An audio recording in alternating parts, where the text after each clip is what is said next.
योगी कथामृत अध्याय 2 भाग 3।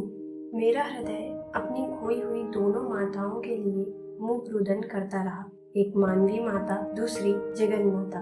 माँ के स्वर्गवास से परिवार में जो रिक्तता उत्पन्न हो गई वह कभी भरी नहीं जा सकती थी। अपने जीवन के लगभग 40 शेष वर्षों में पिताजी ने दूसरा विवाह नहीं किया।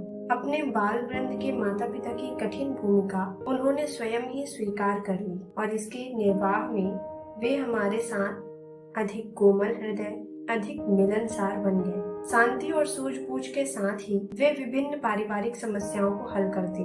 कार्यालय से आने के पश्चात वे किसी विरक्ति की भांति अपने कक्ष में चले जाते और आनंद पूर्ण प्रशांति में क्रिया योग का अभ्यास करते। माँ के स्वर्गवास के बहुत समय बाद मैंने ऐसी छोटी छोटी बातों का ध्यान रखने के लिए एक अंग्रेज परिचारिका को रखने का प्रयास किया ताकि पिताजी को कुछ आराम मिल सके, परंतु पिताजी ने सिर हिला हिलाकर अपनी असहमति प्रकट की। तुम्हारी माँ के साथ ही मेरी सेवा का अंत हो गया। आजीवन एक पत्नी परायणता के भाव में उनकी आंखें खो गई। मैं किसी भी अन्य स्त्री की सेवा ग्रहण नहीं करूँगा।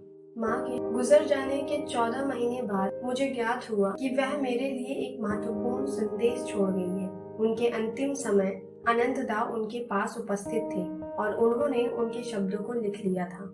यद्यपि माँ ने वह संदेश मुझे 1 वर्ष में देने के लिए निर्देश दिया था, तथापि मेरे भाई ने उसमें विलंब कर दिया था। उन्हें शीघ्र ही माँ द्वारा उनके लिए पसंद की हुई कन्या से विवाह करने के लिए बरेली से कोलकाता प्रस्थान करना था। एक दिन संध्या को उन्होंने मुझे अपने पास बुलाया। मुकुंद, तुम्हें यह विलक्षण समाचार देने में मैं आनाकानी करता रहा। उनके स्वर में विवशता पूर्ण समर्पण था।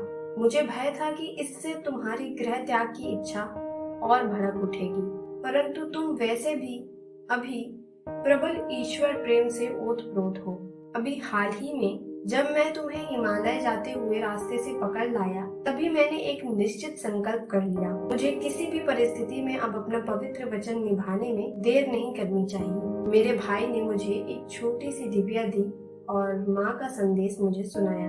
माँ ने कहा था, मेरे प्रिय पुत्र मुकुंद, मेरे ये शब्द तुम्हारे लिए मेरे अंतिम आशीर्वाद है। अब वह समय आ गया है जब मुझे तुम्हारे जन्म के पश्चात घटी अलौकिक घटनाओं से तुम्हें अवगत करा देना चाहिए। जब तुम मेरी गोद में एक नन्हे शिशु मात्र थे, तभी मुझे तुम्हारे निहित मार्ग का पता चल गया था। मैं तब तुम्हें वाराणसी में अपने गुरु के घर ले गई थी। वहाँ शिष्यों की भीड़ की ओट में लगभग छिपे हुए मैं ध्यानस्थ लाहिड़ी महाशय को कठिनता से देख पा रही थी। तुम्हें थपकियां देते देते मैं मन ही मन प्रार्थना करती जा रही थी कि गुरुदेव को वहाँ हमारी उपस्थिति का ज्ञान हो जाए और वे तुम्हें आशीर्वाद दे दें। जब मेरी मोह भक्तिपूर्ण प्रार्थना तीव्र हो गई, तब उन्होंने आंखें खोली और मुझे पास आने का इशारा किया। सभी लोगों ने मुझे रास्ता दिया।